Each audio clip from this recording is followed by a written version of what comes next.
Welcome to the ALA webinar on How Coaching Works. I'm Linda. And I'm Deb, and we're passionate about coaching. We've seen clients change dramatically as a result of coaching, and we've both been coached. Our philosophy is that to be a great coach, it's important to have the experience of being the client. It's been powerful for us, and it can be for you too. Here's what we'll talk about in the webinar today. We'll talk about what coaching is and what it isn't. We'll talk about why and when to coach and how it's different from managing and mentoring. And finally, we'll ask you to be ready for the seminar on June 15th. There are lots of different ways to describe coaching, but this is the best definition I've found so far. So let's talk about you as the coach and who your clients at work might be. They most often would be employees who report to you, but they might also be colleagues, peers, or other people that you work with. They might also be partners, associate lawyers, and sometimes vendors or other contacts outside of the law firm. Outside of work, they might be family members or friends or people from your volunteer organization or other community interests. Coaching is ideal for use with those in your life over whom you don't have authority, since it is not a hierarchically based way of communicating. Coaching is about influence, not direction. And influencing people's thought patterns to change their behavior often has more results than direction, especially in the environments in which you work, law firms. Coaching is primarily about learning, usually learning new modes of thought, new perspectives, and almost always, as a result, new behaviors. It's also about practicing these new ways of being and acting. Coaching means reinforcement, looking for sustainability in new behaviors. It's an active practice and a way of thinking about approaching people.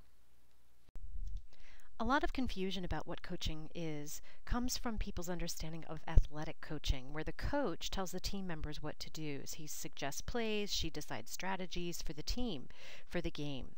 The coaching we're talking about is not about advice or direction, but as said earlier, it's about influence and helping the client discover his or her inner resources to solve problems.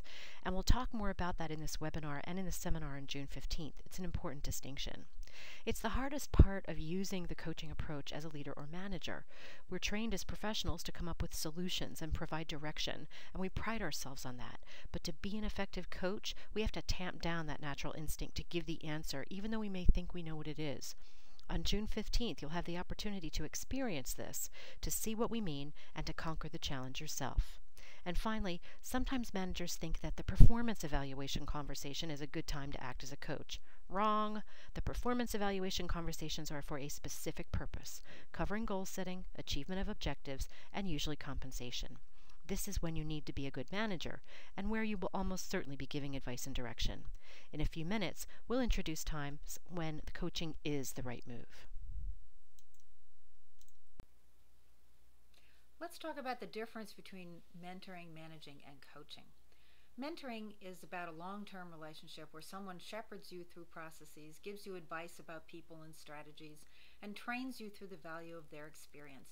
Mentors are often people who work in the same industry. A coach is not necessarily someone who works in the same industry that you do or has the same kind of work background. Mentoring is not a peer relationship. The mentor has information and skills that you don't have as the mentee. Although mentoring is not necessarily age-related, it can go both ways. Managing, however, means directing the use of finite resources, including human capital, in the most efficacious way to achieve some defined goal. By definition, it's not a peer relationship. Coaching, however, is a peer relationship in the moment that it occurs. It's a partnership of equals. So what does coaching do, or why coaching? Well, the classic coaching scenario is about helping someone solve a problem by understanding where they are, where they want to be, and exploring the gap. You help the other person set a goal and develop an action plan so they can get there. It's also about expanding self-awareness and perspective. Another opportunity for coaching is helping someone identify their blind spots and, as a result, finding new and broader ways of looking at situations. Finally, coaching makes both the coach and the other person wiser in many different ways. You learn something as the coach from guiding the other person to discover an answer that neither of you saw coming.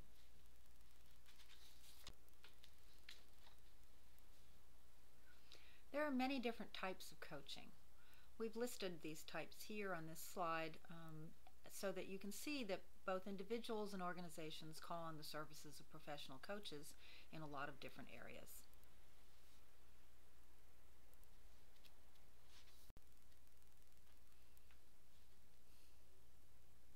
Let's talk about what happens when you first start out as a manager and leader. You're an entry-level manager, and you're a small person, just like the stick figure on this slide. And you get a lot of data from other people around you. You get a lot of advice and direction at that point in your career. As you grow and develop, and as you are promoted throughout the organization or even in a new organization, you become a much bigger person. As a result, you get far less data.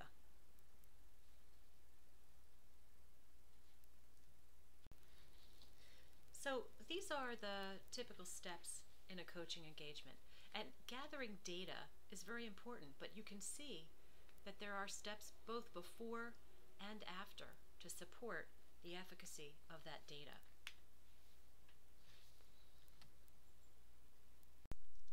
Trust is the basis of any coaching relationship and develops over time. Coaching those who report to you is also challenging because of the power differential. The difference in organizational status can be mitigated in a coaching conversation by adopting a stance of equality, openness, and unconditional positive regard for the other person. Unconditional positive regard means suspension of judgment in the coaching conversation, accepting that person for who they are and where they are in that moment. If you have trouble imagining what this is, think about your pet. This is why people have dogs who greet them with a wagging tail no matter what. Unconditional positive regard. As you can probably tell from what I'm saying, coaching takes time. More time than it does just to give orders. But the results are worth it because the other person has to come up with their own answer and is therefore much more committed to the end result. Note the last step. The client is responsible for learning. Let's talk about learning. But first, I want you to do something for me. Cross your arms. Now uncross them. Now cross them the other way. Can you do it quickly? How does that feel? If something that easy is so uncomfortable, what about the big changes? Here's a picture that tells us a lot about why it's so difficult to make changes and make them stick. This shows the 4 stages of learning to change behavior. Everyone goes through this process with every new behavior they learn. The first one, unconscious incompetence, is when you don't even know what you don't know. You're carefree in this stage. You don't know how ignorant you are, for instance, of how your behavior impacts others, or what a terrible skier you are.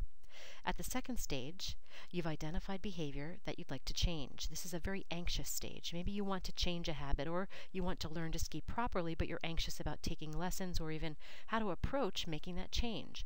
Whatever it is you want to change, you're in a delicate state, somewhat afraid to move forward, but not willing to stay incompetent. At the third stage, perhaps after some lessons or after some coaching, you're trying out some new patterns of behavior. This stage is a lot like when you first learned to drive. Your hands are glued to the wheel in positions 10 and 2, and you're looking both ways very consciously at each stop sign, very aware of how close all the other cars are to yours. You can drive, but it takes a lot of effort and most of your mind. Practicing new behaviors as a result of coaching feels this way, and it's sometimes nerve-wracking. You'll recognize the 4th stage because most of what you do all day, right now, is done at this level. As an experienced driver, you navigate traffic and still have some bandwidth available to think about your day or other issues. As an experienced manager or leader, you can learn to switch to coaching style or use new behaviors without thinking about them. The new awareness, tool, or behavior has become a part of you, and you don't have to think about it. Let me say a word about unconscious competence. You're so good at what you do, you might be missing an opportunity to learn something new. We've all met people who are so convinced that they are the experts in their field that they aren't open to what might be a better idea. Taken too far, the assumption of your own competence can eventually make you incompetent. So Linda mentioned being open to learning something new. How are you open to coachable moments? When is it the right time to put on your coach's hat? Here are some of the opportunities for coaching that we've come up with. Sometimes staff are interested in making a change in an organizational process. If there's a better way to do something, coaching the staff member through how to make that happen is more useful than just telling them what to do. It's a learning opportunity. Delivering feedback, whether spontaneous or planned, is the perfect time to act as a coach with a staff member.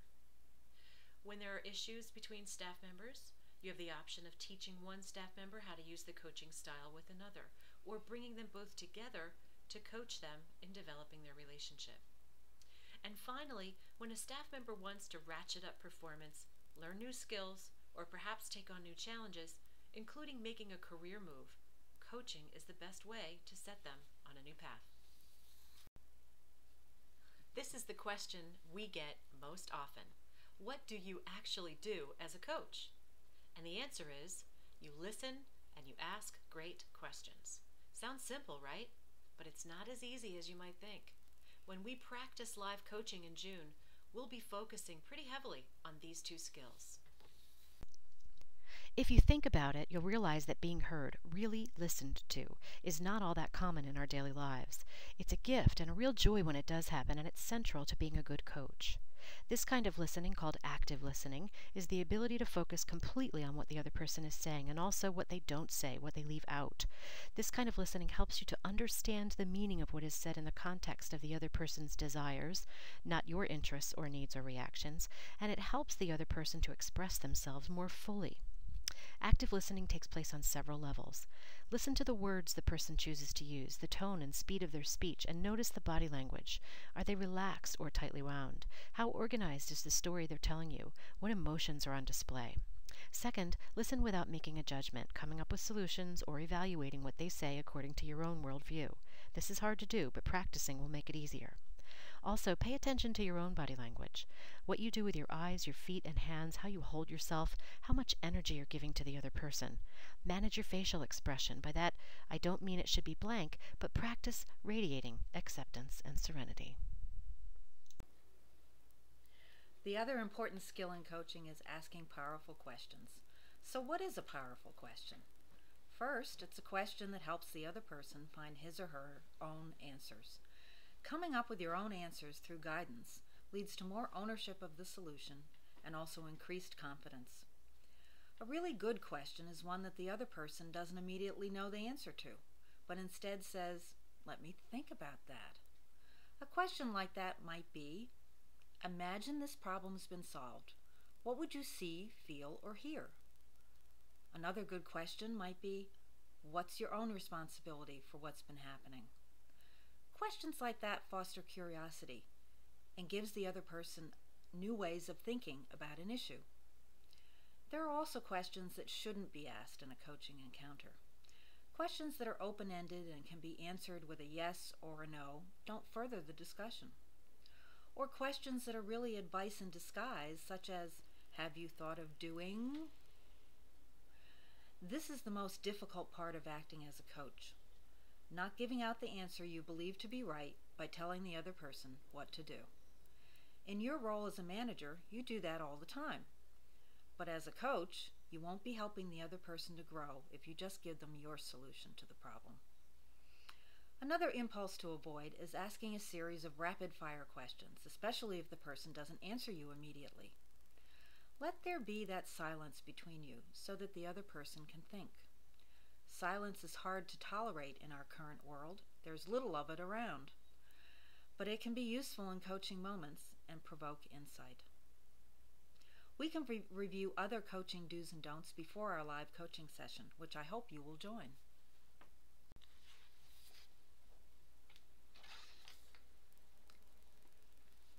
Sometimes live coaching practice is called fishbowl coaching, since you will be observed while you coach. Here's the basic scheme in fishbowl coaching. Everyone gets to be both a coach and a client.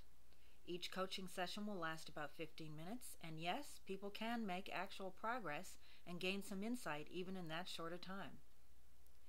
Please arrive at the session with a problem in your head, it can be work-related or personal, which you feel comfortable talking about for when you're a client. After each coaching session, we'll ask the coach and the client for their feedback on how it went, and then we'll ask the observers to provide feedback as well. So, this is your call to action. Bring a problem for live coaching on June 15th. Be prepared to coach and also to be coached. You'll be an active observer and provide useful feedback. And just one little warning, coaching is not for wimps. We will test you on June 15th, and we know you're up for the challenge. Thanks so much for joining us today. We look forward to seeing you on June 15th.